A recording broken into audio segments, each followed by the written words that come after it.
Hello, my name is Samantha, and my project is going to be on the nun. The main monster in this movie is a demon named Valak, who disguises herself as a nun. When a suicide happens in a church in Romania, Father Burke and Sister Irene are asked to determine if the land is holy. They enlist the help of Frenchie, the delivery boy, to get them to the church in the middle of nowhere.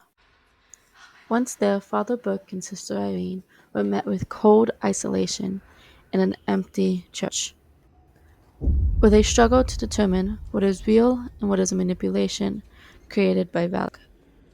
They spent the night there, discovering more of the property as well as within the church. Throughout the night, they became more isolated and forced to fight their own demons. As Father Burke realized who Valak was and what she was capable of, he realized that there was nothing holy left in the church.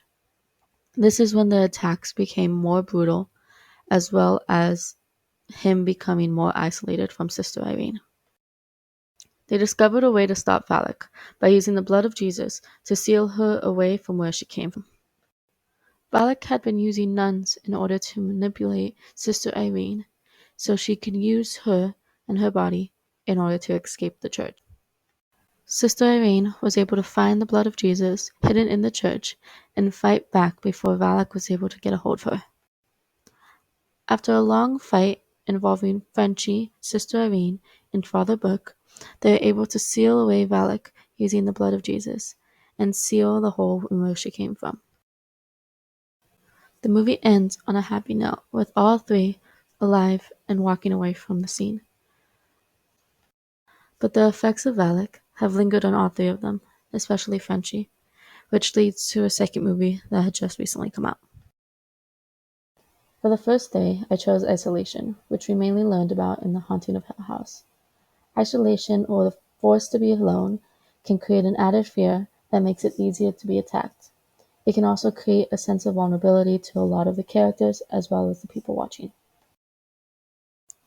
In The Nun, Violet isolates everyone in order to manipulate and use them, especially Sister Irene.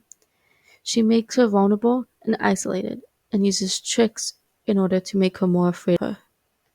She also isolates Father Burke earlier in the movie, making him fight his own personal demons alone, buried alive. The second theory is the fear of a haunted house, using architecture and the history to make the location a part of its fear.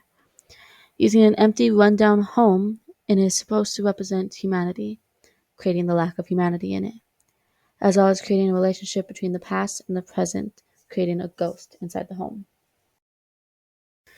In the movie, the lack of humanity is very abundant in the church, with the graveyard surrounding it, as well as the blood puddle left from the suicide covering the front porch. There is also the questioning of whether this holy land has been corrupted by evil or not.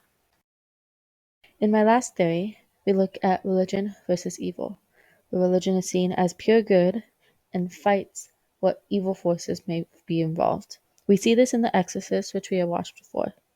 It can also be seen as the corruption of pure evil and when religion and children are involved. We see in The Nun that religion is used both to manipulate them as well as to save them. The blood of Christ is what seals the evil away, and symbolism is used throughout the movie in terms of flipped crosses and blood flowing from steps. And that is all for my presentation.